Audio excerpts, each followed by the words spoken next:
Electral bond হয় কি, ক'ৰ পৰা আহিলে, কিয় আহিলে? ইলেক্ট্ৰল বণ্ডৰ লগত ৰাজনৈতিক পাৰ্টিবিলাক, উচ্চতম ন্যায়ালয়, নিৰ্বাচন আয়োগ, ইলেকশ্যন কমিশ্যন আয়োগ বা ইলেকশ্যন কমিশ্যন, বিভিন্ন কোম্পানীবিলাক, SBI বেংক ইয়াত কেনেকৈ জড়িত হৈ পৰিল? মাই ডিয়াৰ ফ্ৰেণ্ড, মই কৈছোঁ গফৰ motivation speaker business coach of North East. আজি বিষয়টো চেঞ্চিটিভ আৰু বহুত দীঘলীয়া টপিক হয়। এই টপিকটোৰ ওপৰত যদি মই ভালকৈ ভিডিঅ' বনাবলৈ যাওঁ তেতিয়াহ'লে এটা ভিডিঅ'ত 3 পৰা 4 ঘণ্টা হয়, কিন্তু মই চেষ্টা কৰিম 5-6 মিনিটৰ ভিতৰত ভিডিঅ'টো শেষ কৰিবৰ কাৰণে। কিন্তু বিষয়টো ইমান জটিল আৰু কমপ্লিকেটেড হয়, এই ভিডিঅ'টো যদি আপুনি ভালকৈ গুৰুত্ব সহকাৰে চাই, যদি ধ্যান দি শুনে, তেতিয়াহে বস্তুটো বুজিবলৈ আপোনাৰ সুবিধা হ'ব।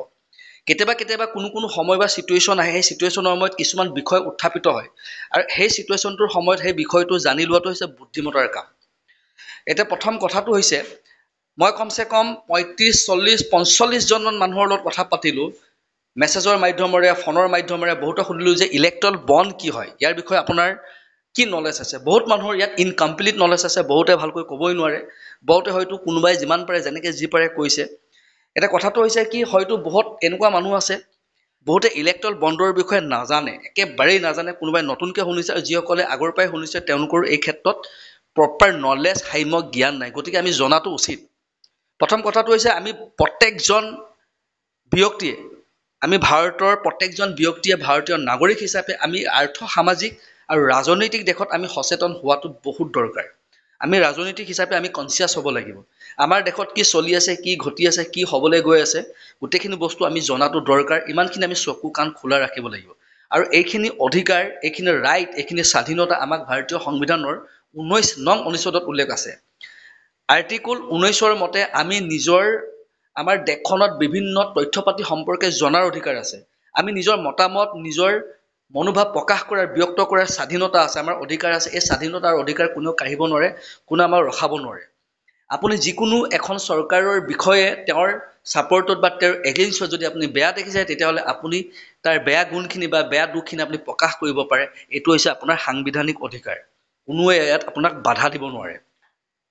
প্ৰথম কথাটো হৈছে যে ইলেক্ট্ৰল বণ্ড, নিৰ্বাচনী বণ্ড, এই বস্তুটো প্ৰথম এতিয়াৰ পৰাই অহা নাই, এই বস্তুটো ভাৰতে স্বাধীনতা লাভ কৰে আগৰ পৰাই আছে। যেতিয়া মহম্মদ আলী জিন্না আৰু মহাত্মা গান্ধীয়েও যেতিয়া তেওঁলোকৰ পইচা দৰকাৰ হৈছিল ইংৰাজৰ বিৰুদ্ধে যুঁজ কৰিবৰ কাৰণে, বিভিন্ন আলোচনা বিলোচনা কৰিবৰ কাৰণে, বিভিন্ন ৰেলী সমদল উলিয়াবৰ কাৰণে বহুত টকা পইচা দৰকাৰ হয়, তেতিয়া তেওঁলোকেও পুঁজিপতি কোম্পানীবিলাকৰ ওচৰলৈ গৈ তেওঁলোকৰ ওচৰত অনুদান সাহায্য বিচাৰিছিল। এটা কথাটো হৈছে কি, বৰ্তমান সময়ত আমাৰ ভাৰতবৰ্ষত বহুতখিনি ৰাজনৈতিক দল আছে, পলিটিকেল পাৰ্টি আছে। আমাৰ ৰাজ্যিক পৰ্যায়ৰ আঞ্চলিক দল, ৰাষ্ট্ৰীয় পৰ্যায়ৰ দল আছে, বহুতখিনি নতুন দল, বহুতখিনি পুৰণা দল, বহুতখিনি আপোনাৰ অথৰাইজ, বহুতখিনি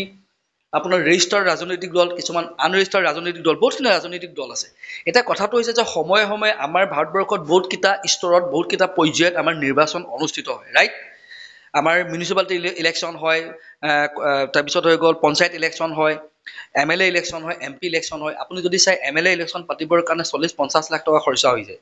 MP ইলেকশ্যন খেলিবৰ কাৰণে এজন MPৰ কাৰণে কমচে কম 1 কোটি 1.5 কোটি টকা খৰচা হয়। এতিয়া কথাটো হৈছে যে পলিটিকেল পাৰ্টিবিলাকে ইলেকশ্যন খেলিবৰ কাৰণে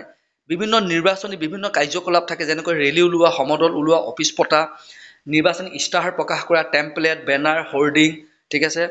হেলিকপ্টাৰে যাত্ৰা কৰা, বিভিন্ন ঠাই যাত্ৰা কৰা, মানুহক লগ কৰা,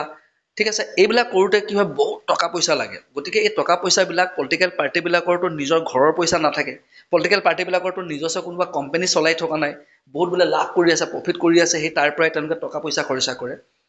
গতিকে তেওঁলোকে এই টকা পইচা ক'ৰ পৰা পায়? কোম্পানীবিলাকৰ পৰাই। ভাৰতবৰ্ষত বহুতখিনি সৰু ডাঙৰ কোম্পানী আছে, বহুতখিনি টপ লেভেলৰ কোম্পানী আছে। গতিকে কোম্পানীবিলাকৰ পৰা কি হয়, চৰকাৰে কি কৰে, চান্দা লয়। এক প্ৰকাৰে আপুনি চান্দা বুলি ক'ব পাৰে, যে নিৰ্বাচন খেলিবৰ কাৰণে মোক চান্দাৰ দৰকাৰ হৈছে, আপোনালোকে মোক 40 কোটি, 50 কোটি, 10 কোটি, 20 কোটি, 1 লাখ, 2 লাখ, 5 লাখ, যোনে যেনেকৈ পাৰে চৰকাৰক চান্দা দিয়ে, ডনেশ্যন দিয়ে। তাৰমানে কথাটো হৈছে যে তুমি মোক চান্দা দিয়া, মই তোমাক ধান্দা দিম। এতিয়া ইয়াত উদ্দেশ্য দুটা থাকিব পাৰে। এটা হৈছে যে বহুত কোম্পানী আছে, সি ভাবিছে মই যদি পলিটিকেল পাৰ্টিটোক, মোৰ নিজৰ যিটো পলিটিকেল পাৰ্টি, মই ভাবিছোঁ বোলে, এটা কোম্পানীয়ে ভাবিছে বোলে এই পাৰ্টিটো বহুত ষ্ট্ৰং, বহুত সবল, এইবাৰ চৰকাৰত আহিব পাৰে, শাসনত আহিব পাৰে, শাসনত যদি আহি যায় তেতিয়াহ'লে হয়তো মই বহুত কাম কৰাব পাৰিম, মোৰ লাভ হ'ব, সুবিধা হ'ব, চৰকাৰে মোক বহুত ছাপোৰ্ট কৰিব। আৰু এনেকুৱা কিছুমান কোম্পানী থাকে য'ত নেকি ইলিগেল, অবৈধ কাম কৰি আছে, কোম্পানীটো নিজেও জানে, চৰকাৰেও গম পায়। গতিকে চৰকাৰে কয়, যদি তোৰ কোম্পানী বন্ধ কৰিব নালাগে, তোৰ কোম্পানী যদি তলা লগাব নালাগে, তেতিয়াহ'লে তই মোক চান্দা দে। তেতিয়াহ'লে তোৰ কোম্পানী ইজিলি তই ৰান কৰি থাকিব পাৰিবি গতিকে এই দুইটা কাৰণত কোম্পানীবিলাকে কি হয় চৰকাৰক চান্দা দিবলৈ বাধ্য হয় এটা কথাটো হৈছে কি আগৰ সময়ত 2018 চনৰ আগলৈকে কোম্পানীবিলাকে পলিটিকেল পাৰ্টিবিলাকক কেছ পইচা দিছিল কোনোবাই এটিচিত ভৰাই কোনোবাই হয়তো গাড়ীত ভৰাই লৈ যায় আপুনি প্ৰায় শুনিবলৈ পায় যে আমু জেগাত পইচা ভৰা গাড়ী এখন ধৰা পৰিলে তো এইবিলাক হৈছে যে কোনোবা এটা কোম্পানীয়ে কোনোবা দুটা কোম্পানীয়ে লগ লাগি বা অকলে হওক বহু কোম্পানীয়ে লগ লাগি কি কয় পলিটিকেল পাৰ্টিবিলাকক যিকোনো পলিটিকেল পাৰ্টিক গৈ পইচা দিয়ে